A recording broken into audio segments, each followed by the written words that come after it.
If you clicked on this video, I'm assuming you already watched episode 1. Sound quality was terrible, but go back, watch it anyways. I'm going to do a recap regardless.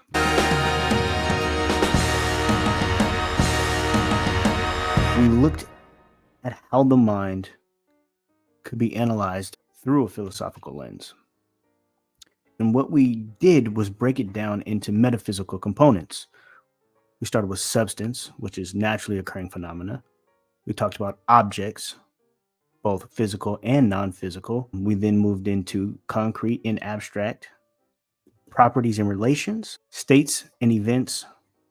And even though I said thoughts and attitudes, I meant to put in there thoughts and propositions. In this episode, I want to keep that chunk, as that's kind of a basic premise is how we start to formulate the mind.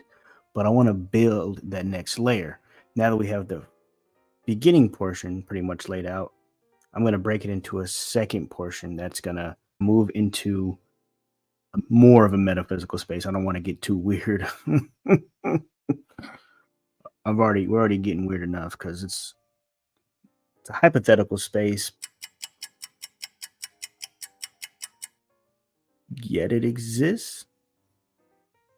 And then we're going to move to we're kind of adding some glue wording on top of the foundation that we've come from in that first portion.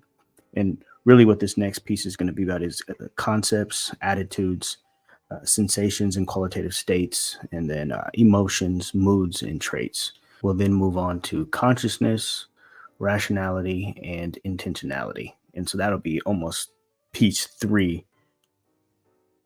Stage 1, 2, and 3 is how we'll bring this whole thing together. All right, so think of a thought as the meaning of a sentence. We'll refer to this as a proposition. But have you ever had an epiphany and immediately you know the meaning, but now you have to put it into words? And it oftentimes feels like you're experiencing for the first time. You don't know where that sentence is going. We start to see that words become important when it comes to a thought. And if we're trying to share it, we want to replicate that thought as close as possible to whom we're trying to share with. Now we need a gluing tier between thoughts and before we move into concepts. And what I want to bring 2 words into that section between our phase 1 and phase 2. They're called tokens and types. Think of tokens as concrete. Think of types as abstract. A type, for example, I'm just going to throw something out there, something embedded within space and time. We can think of Michael Jordan. That's concrete. Whereas something abstract would be Bugs Bunny. Michael Jordan being a token, and we can think of that, and we can actually, there's a physical representation of him. Whereas Bugs Bunny, it's more abstract. There is no actual physicalness. There's no touching of who Bugs Bunny is. Concepts are mental representations of abstract entities, yet they are not the abstract entity themselves, merely a representation of them.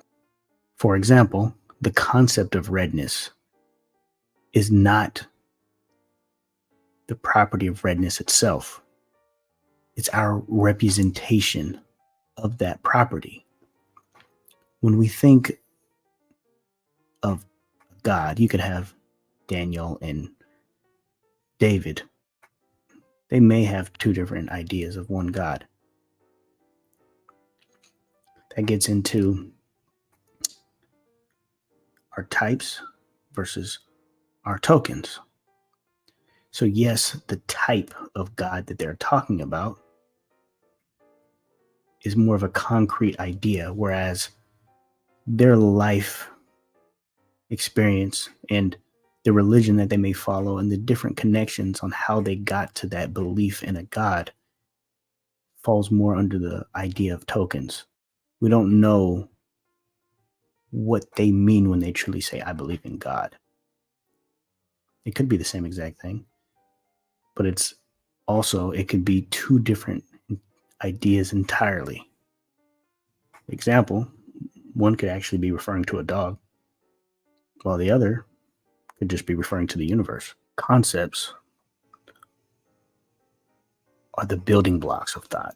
You don't have a thought without making a mental model, a reference to concepts.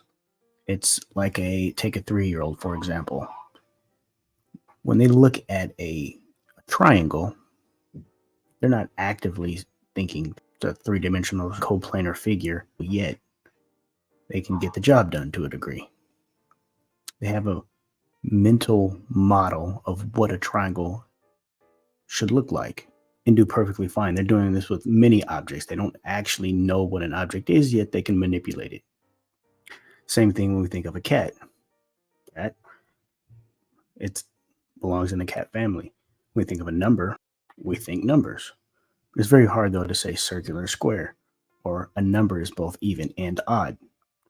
What we see with concepts is that they aren't the actual thing. It's our best guess at that thing. You can even get into this realm of concepts and completely make things up. They don't even have to be real or abstract. There's nothing that really is leading you into that conclusion, but your mind is constantly manipulating and trying to create things to make them useful for yourself. To bring it back, we're going to move on to propositional attitudes. Propositional attitudes can be true or false. It really depends on the individual that it's occurring to. Good luck arguing with that one, because only the person who's experiencing really does know. But yet, we'll say propositional attitudes can be true or false. And these are things like beliefs, desires, fears, hopes, and doubts. Think of propositional attitudes as the mind's attempt at applying logic around the thoughts that we do have. It's trying to figure out what the is going on, just like we are. Differing from propositional attitudes, sensations in qualitative states. They seem to be different things. And in fact, we're going to treat them like they are separate things. And it's possible that sensations and these qualitative states are merely nothing. The way I see it is we have three options.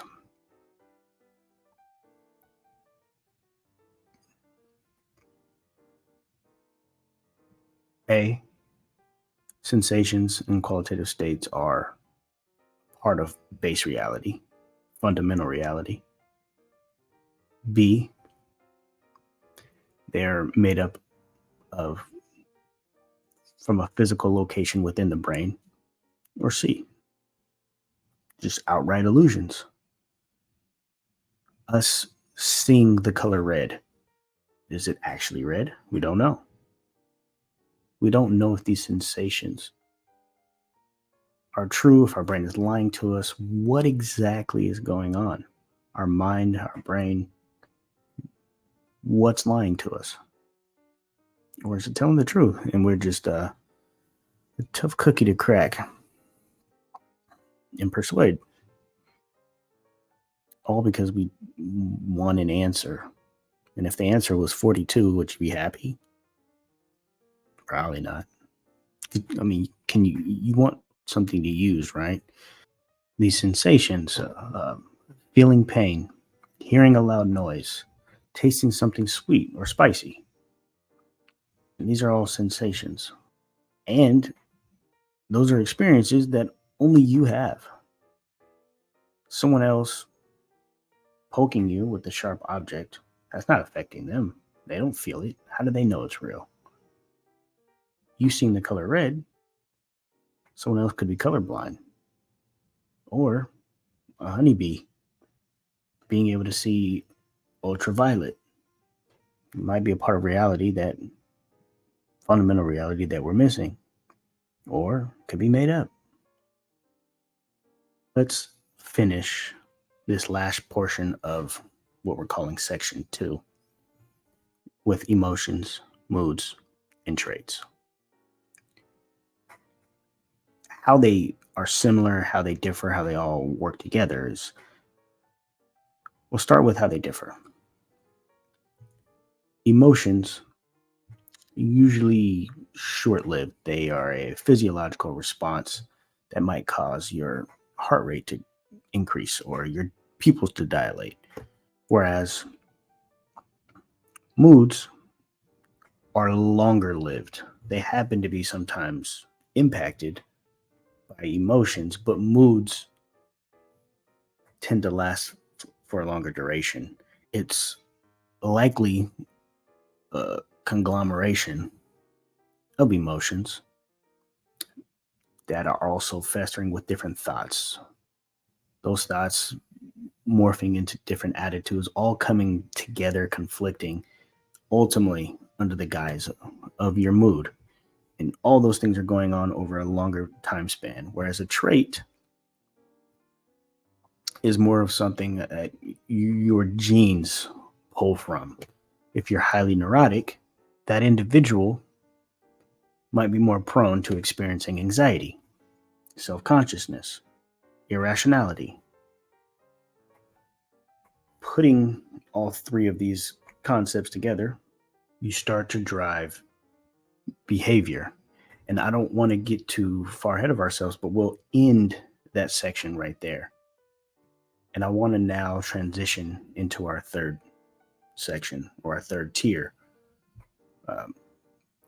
consciousness, rationality, and intentionality. Consciousness. I'm not going to act like I have an answer for it. But for the purpose of this video, I'm just going to describe it in a way like I did last time. The mind is the thing that takes in all the data. Consciousness is the thing that analyzes that data. However, I don't think consciousness is available at every layer that we discussed in 1 and 2. Like substance, I don't think that consciousness has access. I don't think it's there fundamentally, because it's like saying that you can control your heartbeat, the vasodilation of your arteries and veins. I don't see that happening. Whether or not you can do it, I don't know. You might be Dwight from The Office, where you can higher and lower your blood pressure at will.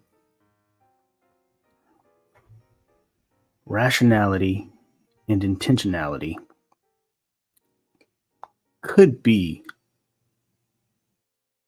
subcategories within the mind, or they could be subcategories from consciousness, or the conglomeration of two bouncing back and forth. But rationality is your ability to build up through our layers and start to bounce these ideas. I don't know if these ideas always have to check back in with the substance level before they come back up. I don't know how fast that's happening. I don't know exactly what's going on.